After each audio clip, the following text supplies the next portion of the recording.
नमस्कार दोस्तों, बहुत बहुत स्वागत है आप सबका आपके अपने चैनल लीगल एनसाइक्लोपीडिया में। और मैं हूं आपका दोस्त कपिल कुमार भार्गव। दोस्तों, आज के इस वीडियो में हम बात करने वाले हैं एक जब किसी गलत व्यक्ति की ज़मानत हो जाती है या अगर हम किसी केस के वादी हैं और हमने जिसके खिलाफ मुकदमा लिखवा रखा है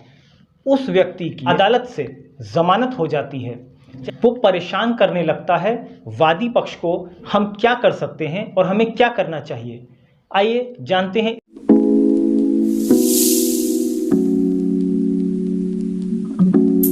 दोस्तों, जब भी अदालत किसी अभियुक्त को किसी आपराधिक मुकदमे में जमानत पर रिहा करने का आदेश देती है तो अगर वो मुकदमा गंभीर धाराओं का है, यानी गंभीर धाराओं से यह मतलब है अगर किसी व्यक्ति को अदालत ने धारा 302 आईपीसी यानी हत्या के अपराध में जमानत पर रिहा करने का आदेश दिया है या धारा 376 आईपीसी रेप बलात्कार करने के अपराध में जमानत पर रिहा करने का आदेश दिया है, ऐसी सूरत में ये तय बात है कि जो व्यक्ति जमानत पर रिहा होकर आता है वो उस मुकदमे के वादी या उसके रिश्तेदारों या उसके सगे संबंधियों, परिवार वालों या और भी जो उस आपराधिक मुकदमे के गवाह होते हैं उन सब पर अपना बुरा प्रभाव डालने का प्रयास करता है, उनकी हत्या तक करने का प्रयास करता है या फिर उन्हें डराता धमकाता है। अगर जमानत देते समय अदालत ने ये शर्तें नहीं रखी हैं अपने जमानत आदेश में कि जिस व्यक्ति को जमानत दी जा रही है वो शर्तों का कड़ाई से पालन करेगा, अन्यथा उसकी ज़मानत खारिज करने का अधिकार मजिस्ट्रेट कोर्ट या सेशन कोर्ट, जहां वो ट्रायल चल रहा होगा, जहां मुकदमे का विचारण चल रहा होगा, उस अदालत को होगा। ऐसी सूरत में तो वो हर तारीख पर उपस्थित होगा, उसे अनिवार्य होगा हर तारीख पेशी पर उपस्थित होने का। दोस्तों, तारीख पेशी क्या होती है अगर आपकी जानकारी में नहीं है तो यहाँ आई बटन में तारीख पेशी पर क्या होता है इसका एक वीडियो लगा हुआ है, आप ज़रूर देखिएगा, आपका ज्ञान ज़रूर बढ़ेगा। दोस्तों, यहाँ हम बात कर रहे हैं ऐसे अभियुक्त की जो अदालत से जमानत पर रिहा हो गया और उसने वादी पक्ष को या गवाहों को परेशान करना शुरू कर दिया। वादी पक्ष के पास ये अधिकार कानून ने दे रखा है कि अगर वो चाहे और उसको ऐसा लगता है कि जिस अदालत ने जमानत दी है अभियुक्त को, उस अदालत ने उसको जमानत देकर गलती कर दी और इसकी जमानत नहीं होनी चाहिए थी, तो वादी को यह अधिकार है कि वो अपने अधिवक्ता के माध्यम से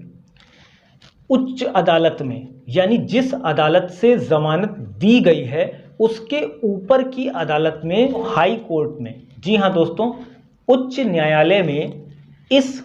बेल ग्रांटिंग ऑर्डर के खिलाफ बेल कैंसिलेशन एप्लीकेशन, जमानत खारिज का प्रार्थना पत्र फाइल कर सकता है। ये एक प्रकार की बेल कैंसिलेशन एप्लीकेशन फाइल होती है। अब मान लीजिए अगर किसी व्यक्ति को मजिस्ट्रेट कोर्ट से जमानत मिल गई तो उसके अगेंस्ट आप हाई कोर्ट में भी जमानत खारिजा यानी बेल कैंसिलेशन फाइल कर सकते हैं, सेशन कोर्ट में भी फाइल कर सकते हैं। ये बेल कैंसिलेशन एप्लीकेशन यानी जमानत खारिजा प्रार्थना पत्र हाई कोर्ट में जब दाखिल होता है तो हाई कोर्ट में अभियुक्त व्यक्ति को भी पार्टी बनाया जाता है, यानी जिसको जमानत मिली है, जिसकी आप जमानत खारिज कराने आए हैं, वो अपोजिट पार्टी नंबर 2 बनेगा और अपोजिट पार्टी नंबर 1 वो स्टेट बनेगी, वो स्टेट गवर्नमेंट बनेगी जिस राज्य में आप रहते हैं, जहां का वो मुकदमा है। मैं यहाँ पर आपको बेल कैंसिलेशन एप्लीकेशन का ये फॉर्मेट दिखाता हूँ। ये दोस्तों, यहाँ पर ये हाई कोर्ट में दाखिल की गई बेल कैंसिलेशन एप्लीकेशन है। इसमें अभियुक्त को 302 आईपीसी यानी हत्या के अपराध में सेशन कोर्ट की अदालत से जमानत मिल गई थी। उसके बाद उसने गवाहों को परेशान करना शुरू किया, लिहाजा वादी पक्ष ने bail cancellation application high court में फाइल करी। अगर इन केस मान लीजिए किसी केस में हाई कोर्ट से जमानत किसी को मिलती है तो आप हाई कोर्ट से प्राप्त की गई जमानत के विरुद्ध हाई कोर्ट में भी बेल कैंसिलेशन एप्लीकेशन डाल सकते हैं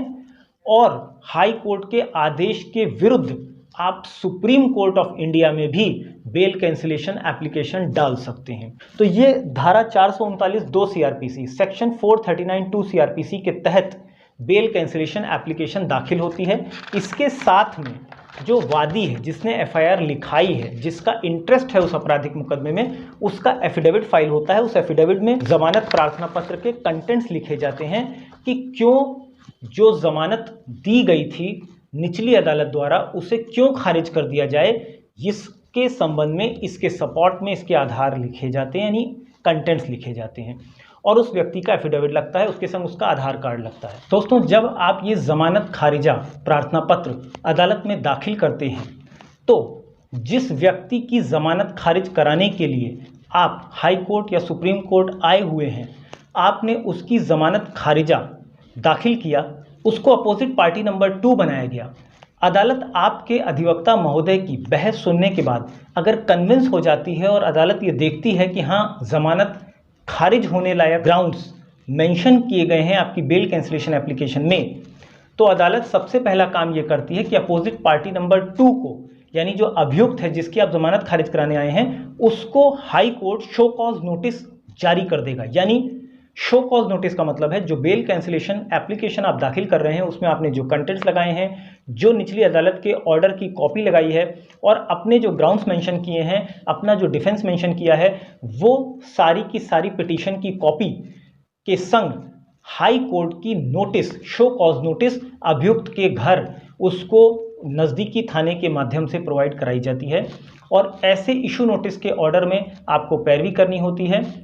अपने अधिवक्ता के माध्यम से। और जब शो कॉज नोटिस जारी हो जाता है तो इसका मतलब ये है कि अभियुक्त से ये पूछा जाता है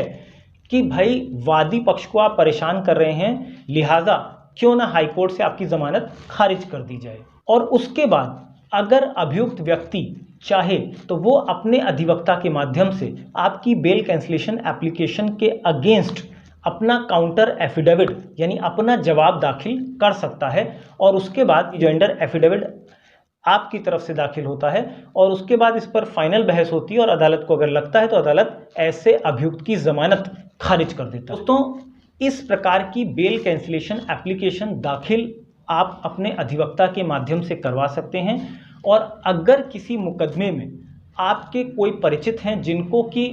अभियुक्त परेशान कर रहा है तो आप उन्हें सलाह दे सकते हैं, या आपका स्वयं का भी ऐसा कोई मुकदमा है तो आप बेल कैंसिलेशन फाइल करा सकते हैं। इसका कोई टाइम लिमिट नहीं होता, आप कभी भी फाइल करा सकते हैं। यानी